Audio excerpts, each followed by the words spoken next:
ini nafsu. Siapa yang bisikan nafsu? Yang memberikan hayalan? Setan. Bunuh ya, dia tuh.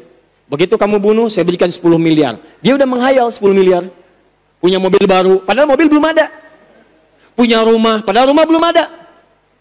Belum tentu begitu mau bunuh, diwafatkan oleh Allah. Sedang wafat dalam keadaan membunuh. Nggak dapat apapun yang dihayalkan oleh setan. Makanya ketika Anda menghadirkan hayalan dalam diri, Anda sedang dikuasai oleh setan.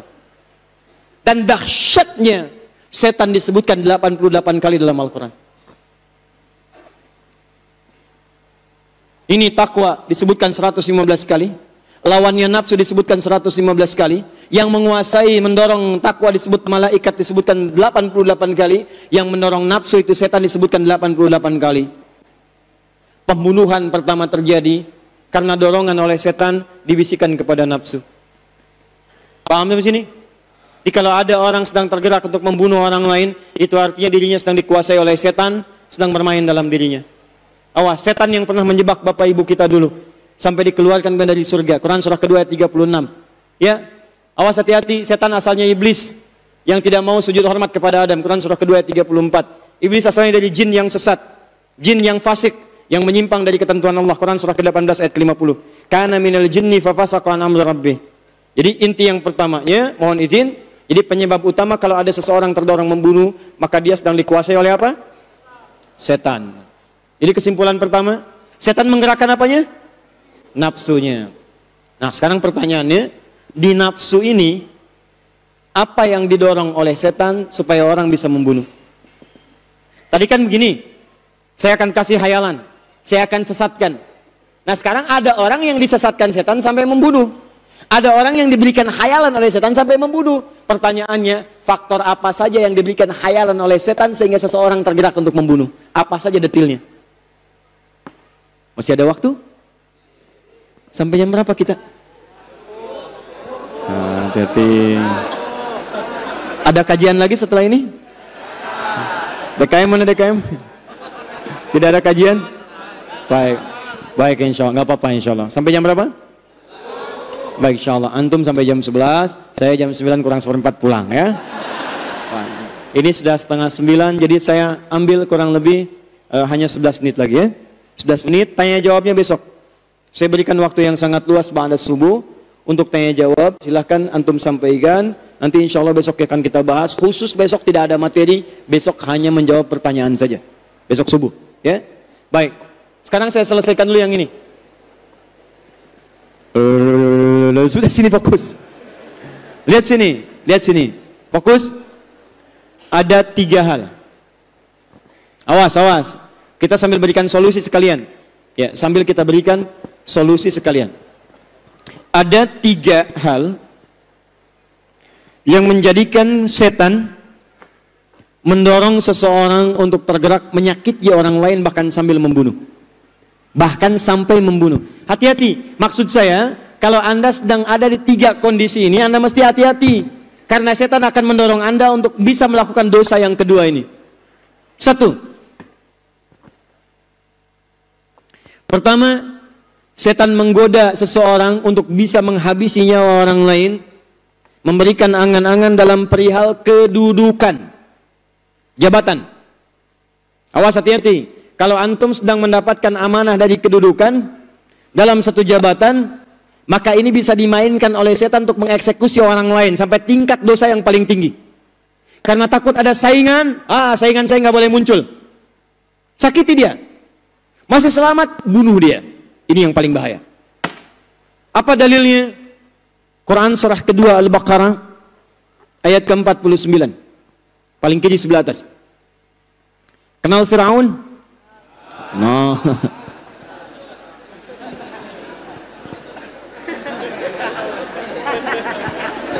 Masya Allah.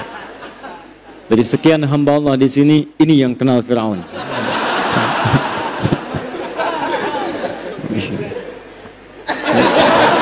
Khair insyaallah. Fir'aun berkuasa.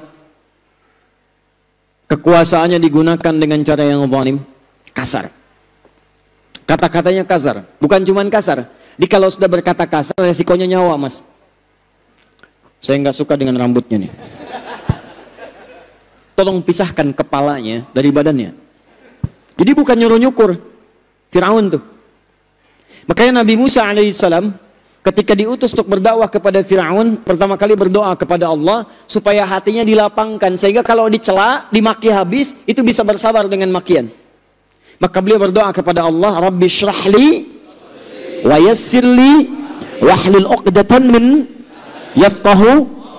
Rabbi syrahli sadri, Allah lapangkan hati saya supaya kalau dicela saya nggak balas. Sebab kalau kurang sabar berdoa dikabulkan, celaka juga. Ya Allah, saya bosan dengan orang ini, ya Allah, kata-kata yang buruk matiin aja sekarang. Tapi hikmah dakwah tidak akan muncul, ikhtiarnya tidak akan nampak. Itu Firaun. Jadi kata-kata kasar. Jadi kalau ada pemimpin sekarang diamanahi jabatan kata-katanya kasar, sebetulnya dia orang yang sangat terlambat, sudah keduluan sama Firaun. Jangan diikutin, jangan bersaing. Firaun tuh kedudukannya lebih hebat, ngaku Tuhan. Anda bayangkan, diabadikan di Quran, ana rabbukumul a'la, saya Tuhan kalian yang paling hebat. Orang sekarang paling banter ngaku nabi. Cek silahkan. Jawa Barat tuh, saya datang sama MUI, di Jawa Barat tuh hampir tiap bulan kemarin itu ada nabi baru. Anda bayangkan. Persoalannya sederhana, setiap ada yang ngaku nabi, ada pengikutnya, itu masalahnya. Kalau cuma ngaku, misalnya ada nabi baru, ada ngaku nabi, itu sudah oleh nabi sudah diprediksi. Kata Nabi, la nabiyya ba'di, tidak akan ada nabi setelah saya. Ya, dalam mafhum mukhalafahnya, Nabi mengatakan kalau ada orang ngaku nabi, sudah sampaikan pada diri Anda, ini nggak benar, tinggalin aja, jangan buang-buang energi. Jadi kalau ada orang ngaku nabi, dia telat, sebetulnya telat. Karena Nabi sudah sampaikan, la nabiyya ba'di, nggak ada nabi setelah saya. Maksudnya kalau ada yang ngaku, tolak aja. Sudah, jangan buang-buang waktu. Dulu sudah ada Musailamah, disebut Musailamah al-Kadzdzab. Banyak ngaku. Jadi kalau ada orang sekarang ngaku, sebetulnya telat, terlambat dia. Yang paling heran itu setiap ada yang ngaku, ada pengikutnya. Itu masalahnya. AM, pelatih bulu tangkis, ngaku nabi, tangkap sama polisi. Tuh, begitu ditangkap, diinterogasi. Kenapa mengaku nabi Anda? Saya ke Bogor Pak, dapat wahyu. Bayangkan. Orang ke Bogor dapat talas, dia dapat wahyu. Tangkep tuh. Ya, nggak mau kalah tuh Bogor, Bandung, tukang cukur, ngaku nabi, ada pengikutnya, tangkep lagi.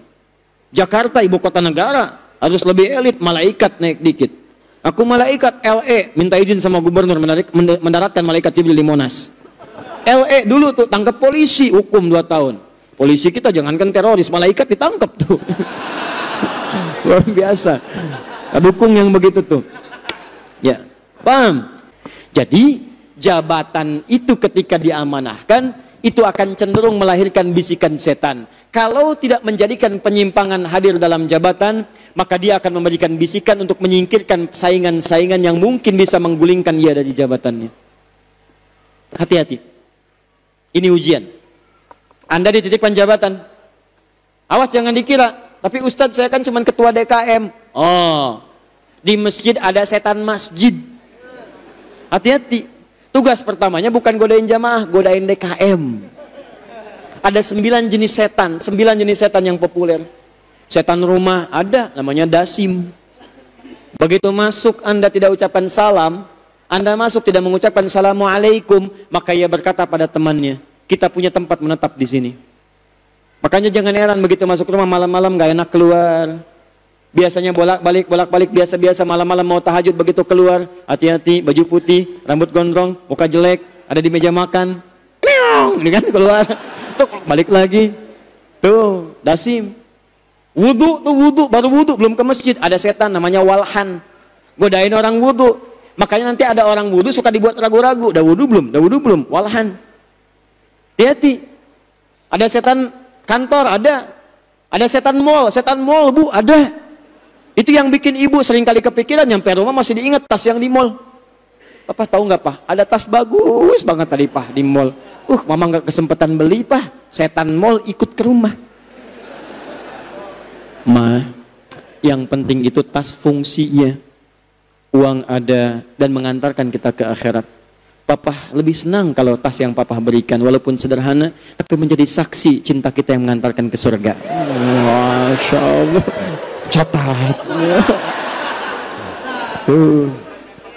Oh iya juga Pak ya. Aduh maafkan Mama Pak. Insya Allah kita ke surga dengan tas itu, Pak. Tapi kalau pakai tas yang di mall juga ke surga juga kok, Pak. Itu berarti setannya masih ada. Oh. Hati-hati, banyak. Setan masjid ada, godain DKM masjid. Makanya kalau masjid belum jadi, semuanya kompak, semangat. Begitu udah jadi, bisa ribut. Tuh. Jamaahnya males. Ngapain ke masjid, DKM-nya aja ribut. Setan masjid. Banyak. Ganti DKM, jangan yang ini. Ganti datang, ribut. Kajian bisa saling ribut. Ini bisa saling ribut. Ya, saling usir kajian, saling ini, saling itu. Tuh. Setan masjid. Anda bayangkan. Apalagi kedudukan. Makanya hati-hati. Setiap kedudukan yang melekat pada diri Anda itu ujian untuk membuat kebijakan-kebijakan yang baik. Makanya saya sarankan DKM bikin kebijakan yang baik. RT, nih Pak RT ya, RW. Yang lain-lain teman-teman. Ya Anda itu tidak dituntut dengan hasil. Cuman progres yang dilihat. Begitu diangkat jadi ketua RT, bikin surat pertama kali dari jabatan. Apa isi suratnya? Kami menganjurkan kepada warga yang muslim supaya saat waktu sholat bisa menunaikan sholat di masjid. Khusus untuk hari Sabtu dan Ahad yang libur, maka kita adakan sholat subuh di masjid berjamaah. Tuliskan. Sudah begitu dituliskan, jangan mikirin siapa yang ke masjid. Yang harus Anda ketahui, setiap orang ke masjid yang karena surat Anda dituliskan, maka Anda mendapat bagian dari pahalanya.